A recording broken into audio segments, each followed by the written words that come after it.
I can't think of anything nerdy white guys love more than seeing nerdy white guys be the hero. So of course, we all freaking love Spider-Man. I grew up reading Spider-Man comics as the movies came out, and saw every one except the very first in theaters. So you best believe that when he showed up in Civil War, I ceased to be a 20-year-old man and devolved into a giddy 6-year-old boy. In short, a new Spider-Man movie actually made by Marvel has a lot to live up to in my mind. So, let's get to it. Here is the flat-out truth on Spider-Man Homecoming. The story is of one Peter Parker, a 15-year-old superhero that is desperately trying to join the Avengers after fighting for Iron Man in the events of Captain America Civil War. With Tony Stark writing him off as too young and with too little experience, Peter looks to take down his first supervillain by himself. When Spider-Man first showed up in 1962, his teenage alter ego immediately distinguished him from everyone else. Unsurprisingly, comic book readers connected better with a character significantly closer to their own age with the same personal issues that they had. Spider-Man Homecoming totally gets this idea, and greatly benefits from it.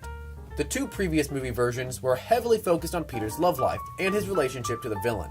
Homecoming encompasses all aspects of a teenager's life. Friends, parties, grades, extracurriculars, family, etc. And it all feels real because the actors look and act like real high school kids, especially Tom Holland as Peter.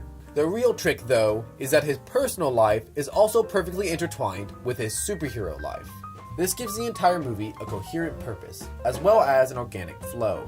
It never feels like the movie is bending over backwards to switch tracks between Peter and Spider-Man. As he learns how to balance his two lives, he's also trying to figure out things like how to actually use his powers and be a successful crime fighter. While the other versions rush through his learning curve in a montage, you get the feeling that he still doesn't have things figured out at the end of the movie, which is good for this young of a character. And that adds real stakes to the action. He really doesn't know what he is doing. At any moment, he could slip up and get himself or anyone else seriously injured. What all of this accomplishes is that I actually cared. I cared about his choices between social life and superhero life. I cared if he managed to impress Tony Stark. And I cared when he gets beat up during fights. Plus, this movie has everything you expect from a Marvel movie. Great action, genuinely funny jokes, lots of world building, and a great villain. Wait, I'm sorry, Marvel movies don't have good villains, but Spider-Man Homecoming does. While I wish he got more development, Michael Keaton manages to bring hostility and relatability to the Vulture, which is a character that could have easily been just another evil guy in a suit. But Homecoming does a lot more with him. He really isn't evil, he's just trying to survive.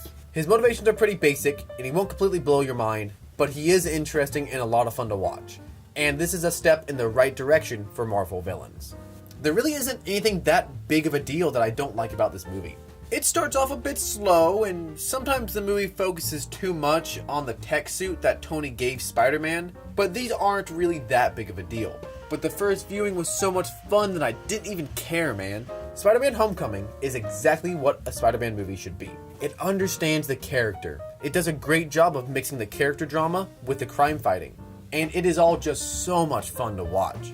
If you aren't a superhero kind of person, this isn't a formula breaker like Logan or Guardians of the Galaxy. But for everyone else, go see this one in theaters. It's a great time. Alright, 2017. All your superhero movies have been good so far. You've got 2 left. You've got this. Oh, crap.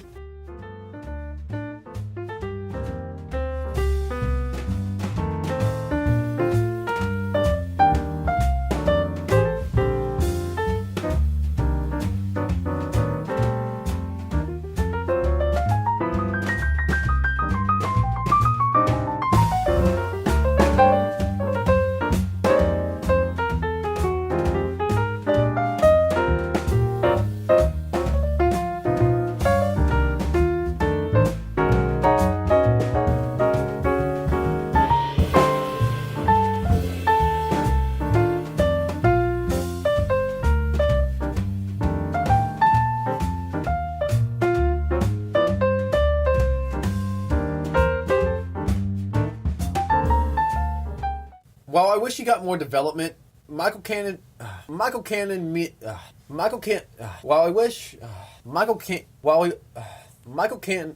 my god.